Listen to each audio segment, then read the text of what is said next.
I didn't want a cat until Alphie chose me. Let me tell you something I never thought I'd say out loud. I became a cat person. And I didn't just start liking cats. I mean the kind of cat person who finds himself in the pet aisle standing there like it's a serious mission. Like the food I choose is going to decide the cat's whole future. Yeah, that type. But here's the crazy part. I didn't even want a cat. I didn't like pets. Not because I hated animals. I just never owned one before. Never grew up with one. So in my mind, pets were just extra work, extra responsibility, extra mess, extra smell. And me? I'm a simple guy. I lived in a 2-bedroom apartment. I had my routine, my peace. I had a Toyota Mini SUV, nothing crazy, just enough space to feel like I'm handling life. I was managing my small life, and honestly, I liked it like that. Because my kind of peace is the type where nothing surprises you. No chaos, no random noises, no mystery smells that appear out of nowhere and ruin your mood. So yeah, pets didn't fit my lifestyle. But if I ever had to choose a pet, I always thought I'd be a dog guy. And not just any dog either. I'm talking about a big, scary dog. The kind of dog that looks like it pays rent. A Cane Corso, a Rottweiler. Big, loyal, protective. A dog that makes people behave around you without you saying a word. That was the dream. Then I met Samira. And Samira was different. Samira wasn't just a cat lover. Samira was a whole cat universe. She had cats the way some people have pillows. Cats here, cats there, cats everywhere. She had like 5 cats at her home. 5. That's not a home at that point. That's a cat conference. For real. But the funny part is, she was happy. Like, genuinely happy. Her life was full of little meows, soft fur, tiny paws running around like they owned the place, and she loved it. And when I got to know her, I realized something. Samira had this soft energy, but she was strong. The kind of strong that doesn't need to be loud. And I liked that. A lot. We started dating. Time passed. Things got serious. And eventually, we started living together. Now listen, I love that woman. That's my jewelry. The kind of person you don't argue with too long because you'll miss her 5 minutes later. That's Samira. So one day, out of nowhere, she tells me, "Babe, I'm bringing a cat into the house." I said, "No." Simple. Because I already knew how this goes. Cats climb stuff. Cats scratch stuff. Cats don't listen. And worst of all, cats have a special talent for turning your home into a smell you can't explain. A smell that makes you stand still and go, where is it coming from?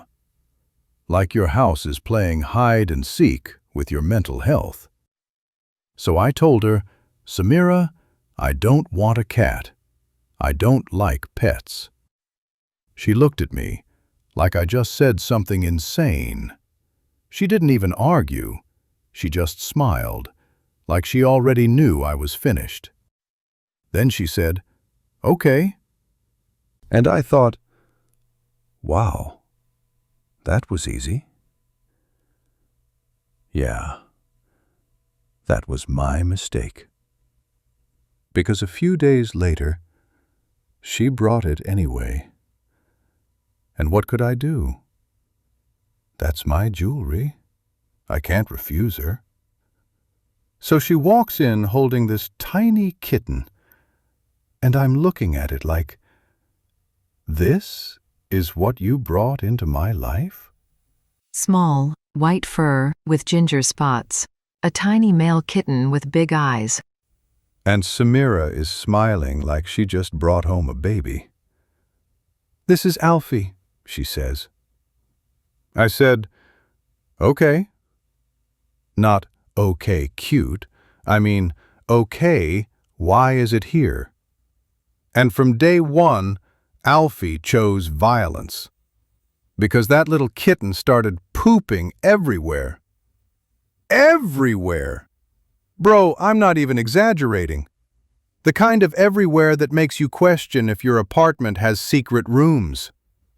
One day I'd be chilling, and then smell something like, wait, what is that? Then I'm checking corners like a detective, and it wasn't just poop. It was pee. Cat pee is not normal pee. Cat pee has intent. Cat pee walks into your house and announces itself. It sits in the air like it owns the place, like rent is due. And the way cats do it, they don't pee where you can easily find it. No, they pick the most disrespectful location. Behind the couch, near the curtain, a corner you never look at, somewhere that forces you to suffer first before you solve it. So there I was, a grown man in my own apartment, stressed. My home started smelling like a crime scene, and I'd come back from outside and instantly know, yep, Alphie struck again. And this is the part people won't believe. That cat made me buy a black light. Yes, a black light. Do you know what kind of life you're living when you buy a black light? Not for a party, not for decoration, but to hunt pee. At night, you'd see me turn off all the lights, crouching down, black light in my hand, scanning the floor, scanning corners, scanning like I'm solving a mystery that can ruin my entire week. I looked crazy. If somebody walked in, they'd think I was on a secret mission. But no, it was Alphie's pee that turned me into Batman. And Samira? Samira would see me and laugh. But me? I wasn't laughing. I was fighting for my peace. Because at that time, I didn't like Alphie. Not like I wanted to hurt him, but I didn't want him in my life. He represented disruption, chaos, stress, smell. And the craziest part? He was small, but he had so much power over my mood. But then, something started happening. Something I couldn't explain. Because Alphie had this habit. Anytime I sat on the couch, or laid down, that little kitten would climb up, right onto my chest. Every time. Not Samira's chest, not the pillow, not the corner, my chest. He'd circle once, circle twice, and then boom, sleep. Like I was his bed. And I'd be sitting there thinking, why are you on me? But he didn't care. He'd just lay there, warm, soft, purring like a tiny engine. And for the first few days, I'd try to move him. And he'd come back, like he was stubborn on purpose. Eventually, I stopped fighting it, because it was calming. It's hard to stay angry when something is asleep on your chest, trusting you like you're the safest place in the world. And without realizing it, that's where it started. Not in a dramatic moment, not in some movie scene, just quietly, day by day. Alphie started growing. The accidents started slowing down. The smell started fading. And I started understanding him.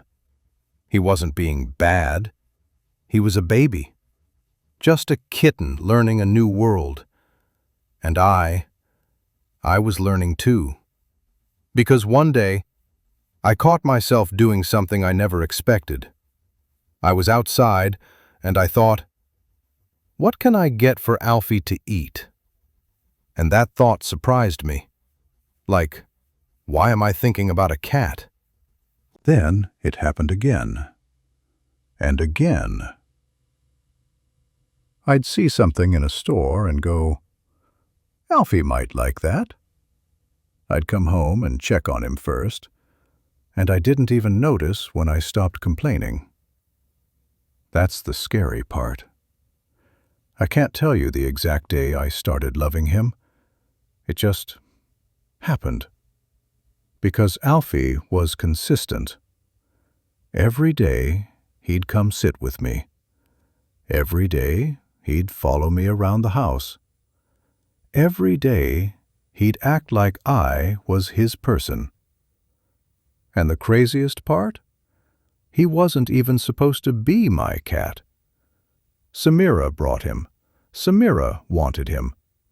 But Alphie decided, no, that's James. That's my guy. And that's how cats are. They don't ask permission. They just choose you. Then one day, I realized something else. I started looking forward to coming home. Because the moment I opened the door, Alphie would be right there. Not even meowing loud, just standing like, where have you been? And that hit me. Because I used to think love had to look tough, like a big dog, like protection, like strength. But Alphie taught me something different. Love can be quiet. Comfort can be small. Loyalty doesn't always come with growls and muscles. Sometimes it comes with purring. Sometimes it comes with a cat choosing your chest as home. Now listen, it got so deep that most times when I'm stepping out, if it's not for work, I take Alphie with me. Yes, I became that guy. I became that guy.